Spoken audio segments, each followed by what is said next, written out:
Eh, di sini saya ingin klarifikasi soal tuduhan-tuduhan yang dilabelkan kepada pribadi saya oleh teman-teman saya pemuda dan juga publik yang berkembang di kalangan masyarakat, bahkan di grup-grup WhatsApp.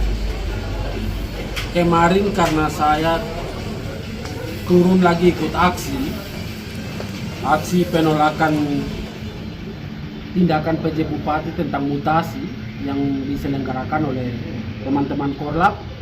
Karena saya ada di TKP ikut demo, akhirnya semua tuduhan bahkan amarah itu dilampiaskan kepada saya. Saya katanya bawa-bawa OKP, giring pemuda semua dari Beam sampai Kuyawagi ikut aksi di dalam. Akhirnya di kesempatan ini saya ingin klarifikasi, kasih tahu ke semua orang bahwa kemarin saya turun ikut aksi itu atas nama pribadi saya. Saya ulang lagi, kemarin saya turun aksi itu atas nama pribadi saya, Robi Wenda. Tidak bawa nama-nama OKP, tidak bawa nama KNPI. Kenapa bisa begitu? Karena waktu saya turun, saya tidak kasih keluar undangan secara organisasi. Kasih keluar untuk anggota KNPI dari Beam sampai Kuyagi ikut turun aksi. Saya tidak lakukan itu. Yang kedua, saya juga tidak pakai baju kebesaran pemuda, tidak pakai baju KNPI turun kemarin. Yang ketiga, saat aksi saya tidak sebut pemuda, bahkan KNPI saya tidak sebut. Oleh karena itu publik perlu tahu bahwa saya kemarin turun atas nama pribadi saya, Robi Wenda, sebagai keluarga dari korban atas tindakan PJ Bupati atau tindakan PJ Bupati yang melakukan mutasi terhadap ASN di lingkungan Kabupaten Langi Jaya. Oleh karena itu setelah berita ini terbit, saya berharap kepada publik agar bisa paham dan tidak boleh lagi terus lampirkan, terus buang isu yang tidak benar untuk giring opini, merusak nama wadah KNPI itu sendiri di muka umum. Mungkin itu. Yang kedua, saya juga ingin sampaikan bahwa saya murni keluarga dari korban atas tindakan Bapak PJ Bupati Kabupaten Langi Jaya. Di sana Bapak Bupati kan melakukan mutasi terhadap beberapa kabid dan kepala dinas. Salah satu di sini saya ada bawa SK di sini. Jadi di dalam SK Mendagri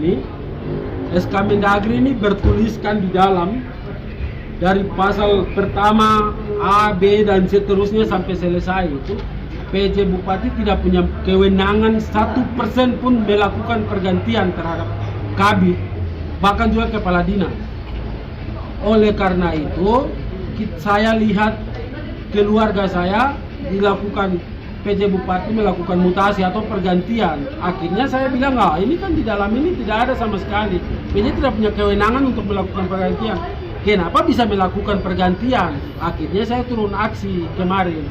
Saya berharap itu PJ Bupati bisa datang saat kita aksi, supaya saya mau kasih tahu bahwa Bapak pakai pasal yang mana. Karena di dalam sini PJ Bupati tidak punya kewenangan. Kalau ada pasal yang mengatur Bapak bisa ganti, oke, saya bisa akan terima. Tapi kan tidak ada, ya Bapak pakai apa? Atau emosional dengan emosi yang lain. Kemarin aksi saya turun lapangan, saya bilang mau ingat penjelasan itu, cuman sayangnya PJ tidak hadir, tidak terima kami saat aksi kemarin. Oleh karena itu, saya ingin sampaikan di kesempatan ini bahwa saya turun demo atas nama pribadi saya, Robi Wenda, keluarga korban dari tindakan Pak PJ Bupati Langi Jaya. Pesan saya yang terakhir, kalau memang dalam pasal-pasal ini Pak PJ tidak melakukan atau keluar dari SK Mendagri yang ada, maka itu Pak PJ sudah termasuk pelanggar hukum. Ya, kita tidak bisa main-main, ini negara Republik Indonesia, ini negara hukum. Siapapun yang bertindak di dalam birokrasi maupun orang-orang yang bukan ASN pun hukum lindungi. Contoh, yang bukan ASN pencuri kiri kanan kan dijerat masuk sel. Padahal dia bukan ASN, artinya hukumnya dia merasakan itu. Kan di publik beredar ini kan bilang hukum di Papua tidak berlaku. Tidak berlaku bagaimana? Kalau itu kok hidup di hutan sana. Begitu. Jadi kalau PJ betul terbukti melakukan pelanggaran, Maka saya pikir ya Mendagri ada baiknya kasih evaluasi ke PJ Bupati Lanijaya karena telah terbukti melakukan kesalahan atau langgar hukum. Terima kasih.